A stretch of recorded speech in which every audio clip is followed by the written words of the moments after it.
환영하고 축복합니다. 동탄예수교회 이용진 목사입니다. 하나님의 사랑하심이 여러분들의 삶 위에 항상 함께하기를 간절히 소망합니다.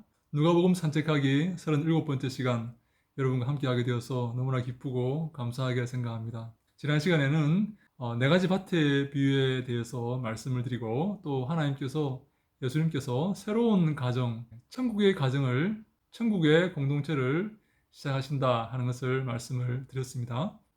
네 가지 밭의 비유의 초점은 물론 네 가지 밭을 상징하는 그 마음에 있습니다. 우리는 좋은 마음을 가져서 옥토 같은 마음을 가져서 말씀이 떨어질 때 많은 열매를 맺는 역사를 이루어야 합니다. 그런데요, 마태복음 13장에 나오는 씨 뿌리는 비유는 분명히 씨 뿌리는 행위에 초점이 있습니다. 그런데 일방적으로 누가복음 8장의 그 네 가지 밭의 비유는 밭에만 관심이 있고 마태복음 13장의 씨 뿌리는 비유는 씨에만 관심이 있는 것이 아닙니다.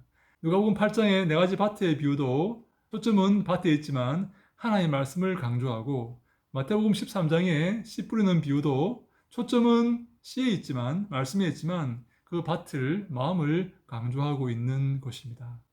그래서 예수님은 예수님의 가족이 찾아왔을 때에 누가 내 어머니요 누가 내 형제냐 하나님의 말씀을 듣고 그 말씀을 준행하는 자가 아니냐라고 말씀하시면서 말씀의 중요성을 강조하시는 것입니다. 이제 혈연 관계가 우리를 얽매는 것이 아니라 새로운 공동체, 말씀의 공동체, 말씀을 듣고 그 말씀을 준행하는 새로운 하나님의 나라의 공동체가 탄생했다라는 것을 선언하시는 것이죠. 우리는 이 두 공동체 가운데 지금 이 땅에서 살고 있습니다. 혈연 공동체도 중요합니다. 그들을 공개하고 그들을 돕고 그들을 보살펴야 합니다. 그런데 더 중요한 것이 있습니다.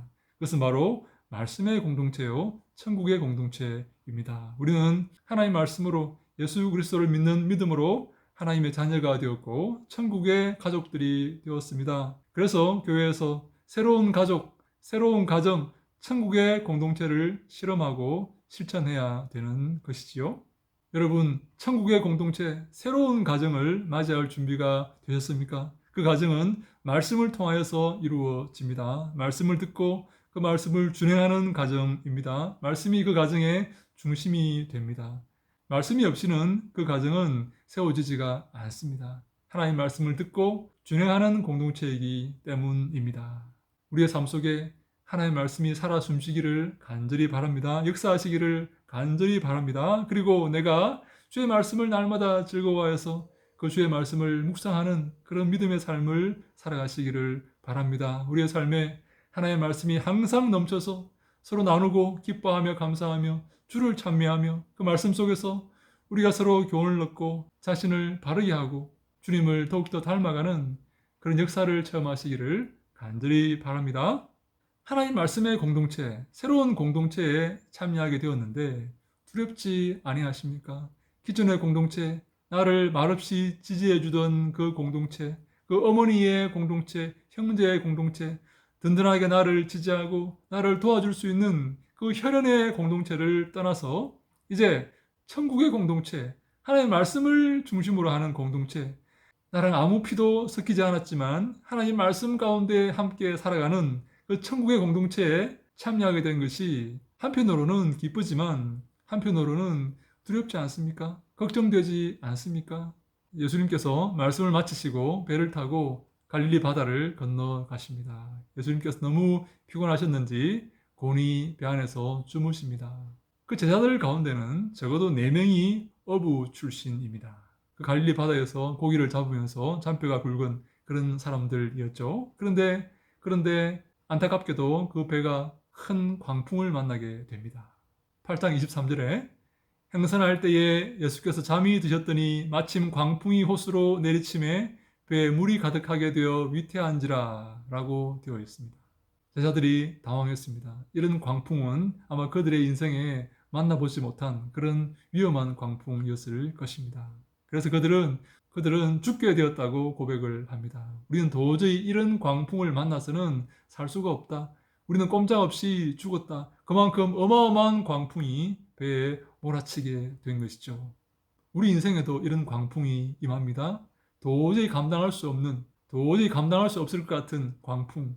우리 힘으로 헤쳐나갈 수 없을 것 같은 그런 어려움, 그런 환란이 우리 인생에 임할 수 있습니다.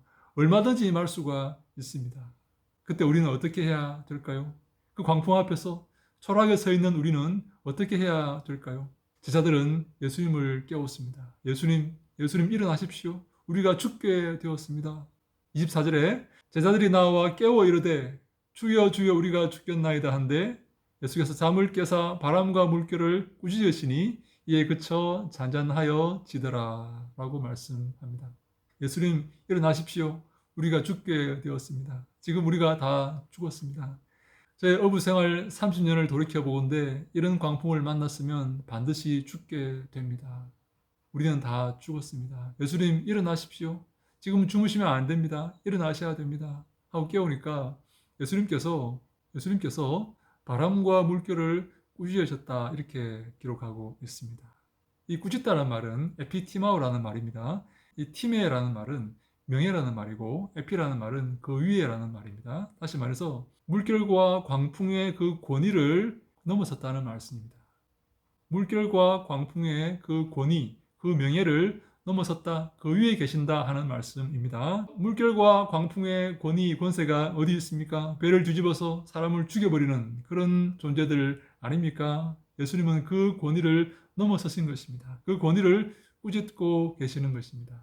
특별히 에피티마오라는 말은 귀신들에게 쓰는 말입니다. 예수님께서 귀신들을 쫓아내실 때에 에피티마오라는 말을 사용하셔서 꾸짖고 쫓아내시는 것이죠.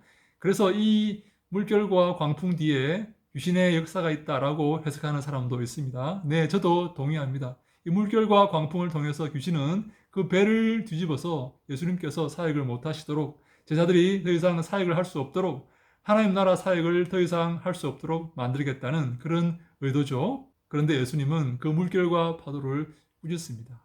그랬더니 이에 그쳐 잔잔하여 지더라 라고 말씀합니다. 예수님께서 그 물결과 파도를 꾸짖으시면 그 물결과 파도는, 그 죽음의 물결과 파도는 잔잔해질 수밖에 없습니다. 여러분, 우리가 인생에서 물결과 파도를 만났을 때 어떻게 해야 될까요? 제자들처럼 예수님을 깨워야 됩니다. 내 힘으로 그 물결과 파도를 이겨낼 수가 없습니다. 내 힘으로, 내 실력으로 어떻게 마귀를 상대하겠습니까? 예수님과 함께 할 때에, 예수님께서 나의 도움이 되실 때에, 예수께서 나를 위해 싸워주실 때에 우리가 마귀에게서 이길 수가 있고 마귀에게 승리할 수가 있는 것입니다. 또 하나 기억할 것은 인생의 그 물결과 파도에 우리가 두려워해서는 안 된다는 것입니다.